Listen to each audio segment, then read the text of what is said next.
O cinema, assim como outras formas de arte como quadrinhos e pôsteres, foram ferramentas de propaganda de grande importância para os objetivos imperialistas estadunidenses. Hoje em dia, ainda somos constantemente tomados por uma visão americanista do mundo. Não é à toa que tomamos Coca-Cola e consumimos Hollywood.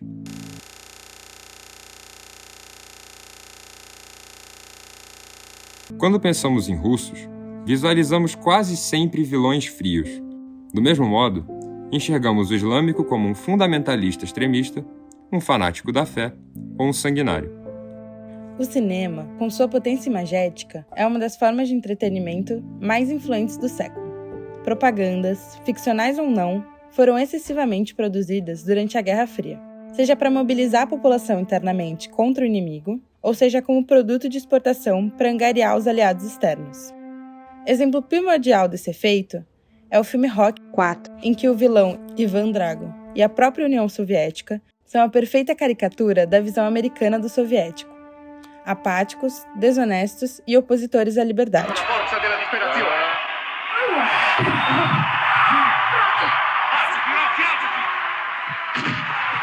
Podemos perceber vários exemplos desse fenômeno ao longo da história ocidental.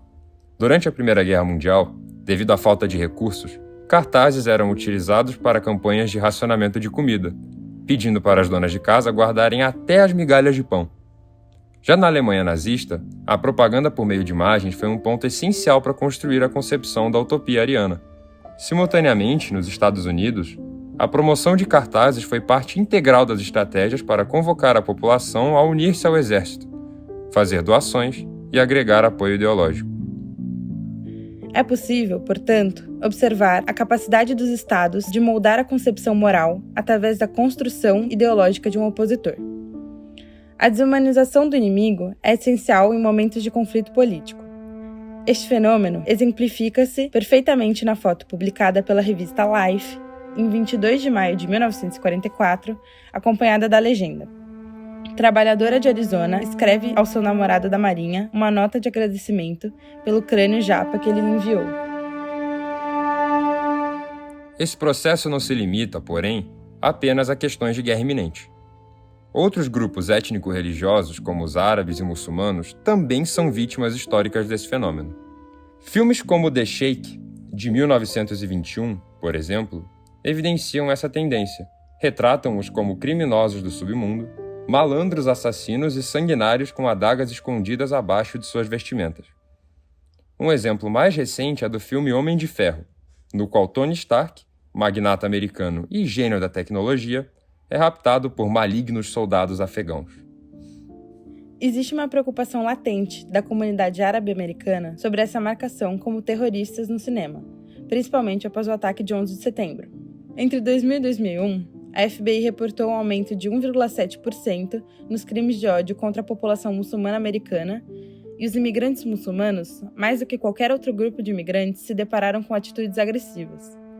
Desde então, a população do Oriente Médio, os muçulmanos e qualquer um semelhante fisicamente a membros desses grupos temem o ódio e hostilidade das pessoas de outras culturas. Uma pesquisa do Instituto Gallup, em 2009, mostrou que 4 em cada 10 pessoas dos Estados Unidos admitem ter pelo menos um pouco de preconceito contra os muçulmanos. O dobro se comparado a outras religiões.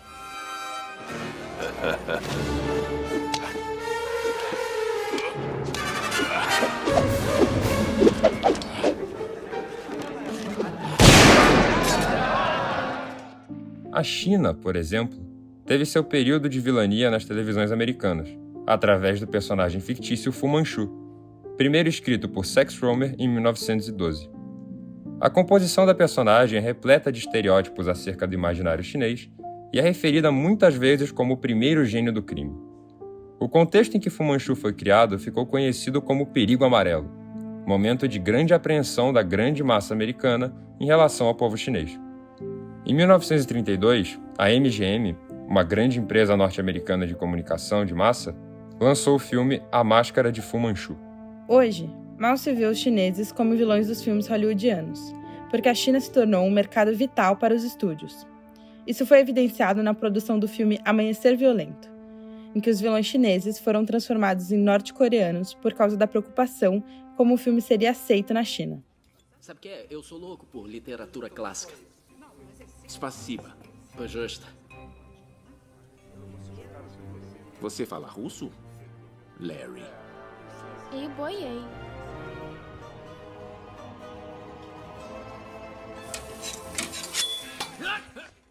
Além da influência interna, o mercado cinematográfico americano representa também um forte instrumento político internacional denominado soft power. Os ideais estadunidenses se espalham para outras regiões, fazendo com que outros países, como o Brasil, abracem suas concepções de bem ou mal, certo ou errado. A partir disso se constroem os arquétipos de herói e vilão, e quando menos esperamos, nossa moralidade se define de acordo com a vontade dos grandes estúdios americanos. A importância de estudar como o cinema norte-americano molda um vilão, contudo, vai além da compreensão do soft power americano. Ela se estende a entender como o cinema, ou mesmo como a imagem, pode ser uma ferramenta política que tem o poder de convencer uma população, ou mais de uma população, a determinado conceito ou ideal. É possível enxergar melhor esse processo ao se estudar o período da Guerra Fria, onde a disputa entre Estados Unidos e União Soviética se expande do campo armamentista e político para o campo da cultura, com narrativas americanas refletindo sua atuação internacional. Histórias como Capitão América surgem para exaltar o ideário expansionista estadunidense, ao recontar a história da Segunda Guerra Mundial com os Estados Unidos na posição de herói. Ao mesmo tempo, em Aquarela do Brasil, buscava-se uma aproximação política com o Brasil ao retratar o Pato Donald, americano, ao lado de Zé Carioca, como amigos. Donald, I will show you the land of the samba. O que pode se aprender com esses exemplos é o poder que as narrativas têm de condicionar a visão do mundo e de um povo. Podemos perceber uma tendência de interesses geopolíticos na escolha dos vilões da indústria cinematográfica americana. Okay, 99, you know what? That is profiling. Just because he is large doesn't necessarily mean that he is a bad guy. Oh, wow.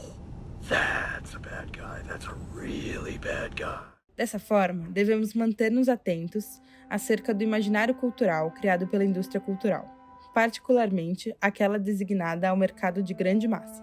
É fundamental questionar as narrativas simples e maniqueístas, em especial aquelas que delimitam um grupo às margens da realidade ocidental norte-americana, como os antagonistas da narrativa.